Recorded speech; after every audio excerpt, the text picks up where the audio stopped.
સાહેબો ઈ પીરાને પીર સરકાર ખાનકાની અંદર બેઠા છે અને એમના સમયમાં બે ફિતના સૌથી મોટા, એક મુસલમાન શરાબનો આદી, જુગારનો આદી, બેનમાઝી થઈ ગયો, બેન દીકરીઓને માન ના આપે, મોટાઓની ઇજ્જત ના કરે, અને બીજું કે ખિલાફત એટલી મજરૂ અને સુલતાન અને બાદશાહ એટલા બેકાર બની ગયા છે કે મુસલમાનોને સફાય હસ્તીથી મિટાવવા માટે દુશ્મન તાકાતો સબાબ ઉપર આવી ગઈ છે.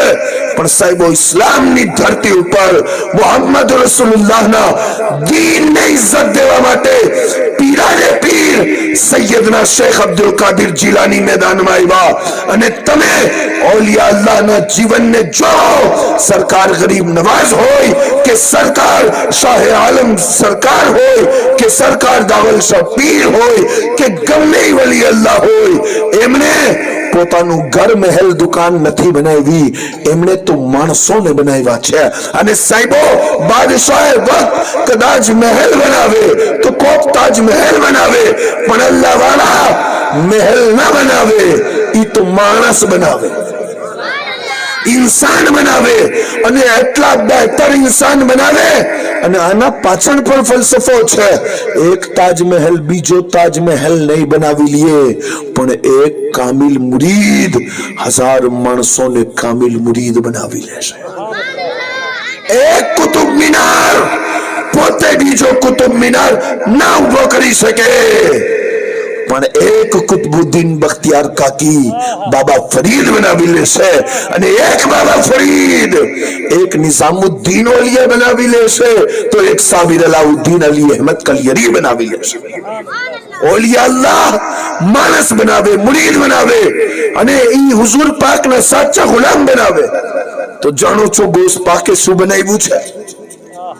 મદ્રસાનો આલમ ઈ છે કે હર વર્ષ જ્યારે સાલાના જલસા થાય ને 3000 આલિમ હાફિઝ ગોસપાકના મદ્રસામાંથી ફરાગત હાસિલ કરે.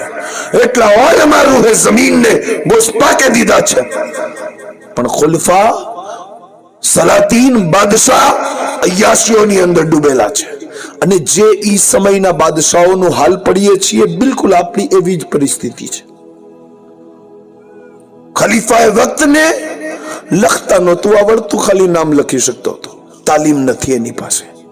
ખલીફાએ વક્ત રાતના શાયરીની મહેફિલ સજાવે, શાયરો ઉપર લાખો કરોડો રૂપિયા દઈ દે, પણ કુરાન શીખવા વાળા તાલિબે ઇલ્મ માટે રોટીની પણ વ્યવસ્થા ના કરે. આજે મારી કોમની બિલકુલ એવી હાલત છે કે મારી કોમ ના લગાવવાની જગ્યાએ આટલા પૈસા લગાવી દે જેનો કોઈ હિસાબ નથી. જ્યારે મહેફિલ થાય શેરો શાયરીની તો શાયર લાખો રૂપિયા લઈ જઈ શકે, પણ મજલિસની અંદર મુસલમાનોની મજલિસમાં અગર કુરાનની તિલાવત થાય ને તો મુસલમાન એને દાદો તહેસીલ તો દૂર, ઈ કુરાનની તિલાવતને સાંભળવું પણ મંજૂર નથી કરતા. એ વખતનો ખલીફા औरतने પોતાના દરબારની પોતાના મહેલની ઝીનત બનાવી અને ફહાશી અને ઉરિયાની વાળા કામ કરે. અને આજે ઈ જ વસ્તુ આપણા સમાજમાં ઘર કરી રહી છે.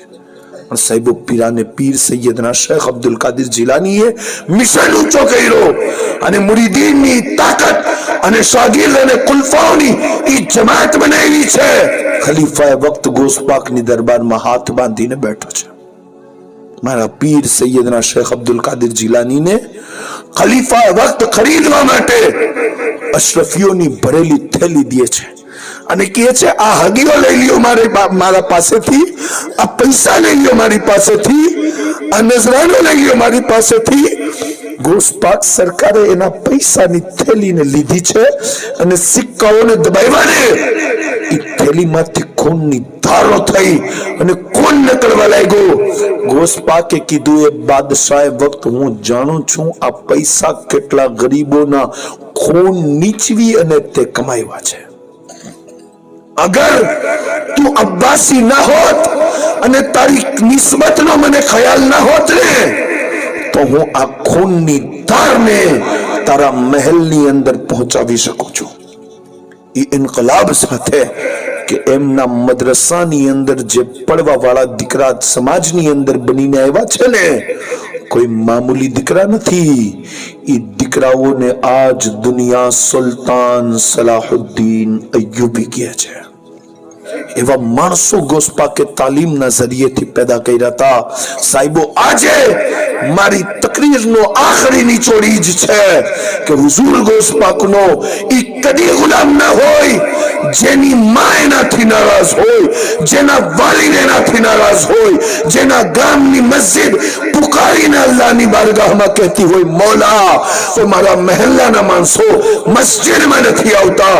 સરકાર ગોસ્પાકનો ગુલામ તો ઈ છે જે નમાઝની પાબંદી કરે છે, સાદાતનો એહતરામ કરે છે, માની બાપની ઇજ્જત કરે છે, બહેનો દીકરીઓનો ખ્યાલ રાખે છે અને પોતાનું કામ શરીયત અને સુન્નત મુતાબિક ગુજારે છે.